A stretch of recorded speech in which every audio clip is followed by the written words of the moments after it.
क्योंकि मैं जो चीज़ें बताऊंगा उसके बाद अगर आपको वीडियो पूरा समझ में आ गया तो आप दवा को मिक्स करने में कोई गलती नहीं करेंगे और आपकी दवा का फेल होने का बहुत कम चांस हो जाएंगे। आइए हम कॉपी और पेन की मदद से समझते हैं कि दवाओं का मिक्सर कैसे करते हैं। दोस्तों, कोई सी भी फसल हो, हम इन चार चीज़ों का उपयोग करते हैं। इन हर्बिसाइड यानी कि खरपतवारनाशी, इंसेक्टिसाइड यानी कि कीटनाशी और फंगीसाइड यानी कि फफूंदनाशी। इसके बाद टॉनिक यानी कि पोषक तत्व। इन्हीं दवाओं का उपयोग हम हर फसल में करते हैं और सबसे ज़्यादा इंसेक्टिसाइड कीटनाशी, फंगीसाइड फफूंदनाशी और टॉनिक यानी पोषक, इन तीन चीज़ों का उपयोग सबसे ज़्यादा किया जाता है। खरपतवारनाशी का उपयोग भी होता है पर वो कम होता है। सबसे ज़्यादा इन तीन चीज़ों का ही उपयोग होता है, कीटनाशी, फफूंदनाशी और पोषक का। दोस्तों, हम गलती करते हैं दवाइयों को मिक्स करने में। दवाई को हम ड्रम में या बाल्टी में या किसी भी जिस यंत्र से हम छिड़काव कर रहे हैं उस यंत्र में मिक्स करते हैं, तब हम गलती करते हैं और उसी गलती की वजह से हमारी जो दवाई है वो फेल हो जाती है, उसका पूरा परिणाम हमें नहीं मिल पाता है। आइए दोस्तों, हम बात करते हैं कि हमको ड्रम में या जो भी यंत्र हमारे पास दवाई का छिड़काव करने का है उस यंत्र में इन दवाओं को कैसे मिक्स करना है। दोस्तों, दवाओं को मिक्स करने का एक फॉर्मूला होता है। इस फॉर्मूला का नाम है फिट। FIT, fit. अब हम समझते हैं कि फिट का मतलब क्या होता है। F का मतलब होता है फंगीसाइड, I का मतलब होता है इंसेक्टिसाइड और T का मतलब होता है टॉनिक। यानी कि सबसे पहले हमको ड्रम में या जो भी दवाई छिड़कने का यंत्र है उसमें सबसे पहले जो दवाई डालनी है वहाँ डालनी है फंगीसाइड यानी कि फफूंदनाशी। फफूंदनाशी को डालने के बाद उसको उस पानी में मिक्स करने के बाद दूसरे नंबर पर जो दवाई डालनी है वह है इंसेक्टिसाइड यानी कि कीटनाशी, जो इल्ली मारने की दवाई जिसको बोलते हैं, मच्छर मारने या इल्ली मारने की जो भी इंसेक्टिसाइड या कीटनाशक दवाई है उसको हमको ड्रम में या दवाई छिड़कने के यंत्र में दूसरे नंबर पर डालना है। और सबसे जो आखिरी में जो डाला जाता है वह है टॉनिक, यानी कि जो भी हम टॉनिक देते हैं, जो भी पोषक तत्व हम देते हैं वो हमको ड्रम में सबसे लास्ट में मिक्स करना चाहिए। दोस्तों, हमेशा इस सूत्र का, इस बात का ध्यान रखना चाहिए कोई सी भी फसल हो, क्योंकि फंगीसाइड, कीटनाशी और पोषक तत्व तो हम हर फसल में देते हैं, चाहे लहसुन हो, प्याज हो, चना हो, सोयाबीन हो, इसके बाद आलू हो, कोई सी भी फसल हो हम उसमें फफूंदनाशी, कीटनाशी, पोषक तत्व जरूर देते हैं।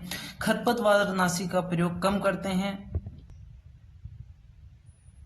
जब हम खरपतवारनाशी का उपयोग करें तब हमको सबसे पहले खरपतवारनाशी देना है, उसके बाद फंगीसाइड, फिर तीसरे नंबर पर कीटनाशक और फिर लास्ट में पोषक तत्व। पोषक तत्व सबसे आखिरी में दिया जाता है। दोस्तों, अगर आप इस फॉर्मूला के हिसाब से दवाई को मिक्स करोगे तो कभी भी आपकी दवाई जो फेल नहीं होगी और दवाई जो फट जाती है, अपना असर कम कर देती है, ऐसी कोई भी समस्या आपको आपकी तरफ से नहीं होगी। अगर दवाई में खुद कोई प्रॉब्लम है वो बात अलग है, परंतु आपकी गलती नहीं होगी अगर आपने इस प्रकार से दवाई को मिक्स की है तो। दोस्तों, यह तो हो गई इन दवाओं को ड्रम में मिक्स करने की बात। अब इसके अलावा बहुत सारी ऐसी दवाई आती है, ऐसी कीटनाशी आती है जिनको अगर हम खरपतवारनाशी या हर्बिसाइड के साथ मिक्स कर देंगे तो हमको कोई रिजल्ट नहीं मिलेगा और वह दवा फेल हो सकती है। उदाहरण के लिए एक कीटनाशी इमामेक्टिन करके आती है और बहुत सारे लोग इसका उपयोग करते हैं। बहुत सारे लोग इस दवाई का छिड़काव इल्ली मारने के लिए सोयाबीन में करते हैं। यह बहुत ही अच्छा कीटनाशी है इमामेक्टिन। दोस्तों, इमामेक्टिन के साथ कभी भी खरपतवारनाशी यानी कि हर्बिसाइड का उपयोग नहीं करना चाहिए। दोस्तों, इमामेक्टिन एक कीटनाशक दवाई है जो थोड़ा कम टेम्परेचर में काम करती है। इमामेक्टिन के साथ कभी भी गलती से भी खरपतवारनाशी दवाई यानी कि हर्बिसाइड का उपयोग नहीं करना चाहिए। अगर इमामेक्टिन के साथ हम हर्बिसाइड का उपयोग करते हैं यानी कि चारा मारने की दवा का उपयोग करते हैं तो हमको कोई रिजल्ट नहीं प्राप्त होगा। हो सकता है कि हमें कोई विपरीत रिजल्ट प्राप्त हो जाए। दोस्तों इमामेक्टिन और खरपतवारनाशी दवाइयों को अगर साथ में मिक्स करके अगर आप छिड़काव करोगे तो आपकी ना तो इल्ली मरेगी, यानी कि कीटनाशक का भी कोई काम नहीं होगा, और आप जो चारा मारने के लिए दवा मिक्स कर रहे हैं तो चारा भी नहीं मरेगा। इसलिए हमेशा दवाओं को क्रॉस करने से पहले या दवाओं को मिलाने से पहले उसको अच्छी तरह से पढ़ लें, क्योंकि इमामेक्टिन का जो पैकेट आता है उसके ऊपर लिखा हुआ होता है कि इमामेक्टिन का उपयोग हर्बिसाइड के साथ ना करें। साथ ही साथ इन दवाओं को के ऊपर यह भी लिखा हुआ होता है कि इनका उपयोग किन किन फसलों में करना चाहिए और किन फसलों में नहीं करना चाहिए। तो पूरी जानकारी लेने के बाद ही इनके साथ जो कागज आता है, जो पर्ची आती है, उसको अच्छे से पढ़ने के बाद ही दवाई का हमको प्रयोग करना चाहिए। इसके ऊपर जो लिखा होता है हिंदी और इंग्लिश 3-4 लैंग्वेज में लिखा हुआ होता है, इसलिए उसके साथ जो पर्ची आती है उसको अच्छे से पढ़ें। दोस्तों अभी हाल ही में देखने आया है कि इमामेक्टिन जैसी दवाई के साथ लोगों ने हर्बिसाइड का उपयोग यानी खरपतवारनाशी का उपयोग किया और उनकी दवाई पूरी तरह से फेल हो गई थी और कोई रिजल्ट नहीं मिला था। जब कोई रिजल्ट प्राप्त नहीं हुआ तो किसानों ने घबराकर अपनी फसल को बचाने के लिए हेवी डोज इंसेक्टिसाइड यानी कि खतरनाक कीटनाशक दवाइयों का उपयोग किया और उसके साथ उसको वापस दूसरी इंसेक्टिसाइड के साथ क्रॉस भी कर दिया। दोस्तों खतरनाक कीटनाशक दवाइयों का यानी कि हेवी इंसेक्टिसाइड का उपयोग तब बिल्कुल भी नहीं करना चाहिए जब फसल में फूल आ रहे हो, क्योंकि ऐसी स्थिति में फूल गिरने की समस्या बहुत ही ज़्यादा हो जाती है और फूल गिरने की बहुत ज़्यादा संभावना हो सकती है। इसलिए दोस्तों हमेशा ध्यान रखें, जब भी फसल में फूल आ रहे हों उस समय हमें हेवी इंसेक्टिसाइड यानी कि खतरनाक जो इल्ली मारने की दवाई होती है, कीटनाशी होती हैं जो हेवी होती हैं, ऐसी दवाई का उपयोग हमें तब नहीं करना चाहिए जब फसल में फूल आ रहे हों।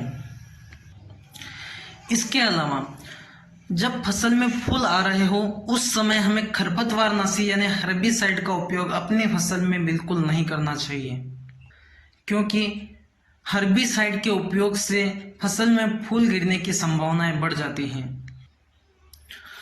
दोस्तों जब फसल में यानी कि सोयाबीन में फूल आ रहे हों उस समय हमें यूरिया का उपयोग बिल्कुल नहीं करना चाहिए। यह सिर्फ सोयाबीन की फसल के लिए है जो मैंने बताया अभी। यूरिया का उपयोग सोयाबीन की फसल में जब फूल आ रहे हो तब यूरिया का उपयोग गलती से भी नहीं करना चाहिए, क्योंकि जब हम यूरिया का उपयोग करते हैं और फसल में फूल आ रहे होते हैं तब वह यूरिया प्राप्त करके अपनी सारी एनर्जी तने को बड़े करने में और तना फैलाने में लगा देती है और उसकी एनर्जी फल और फूल लेने में नहीं लगती है।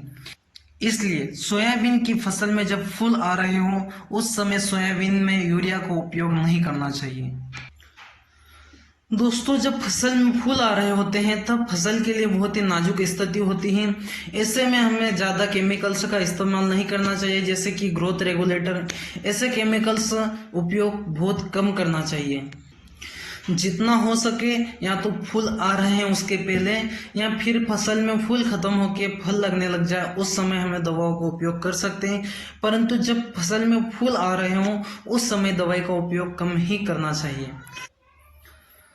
दोस्तों अंत में एक जरूरी बात यह कहना चाहूँगा कि फसल में कभी भी ओवरडोज किसी भी दवाई का उपयोग ना करें।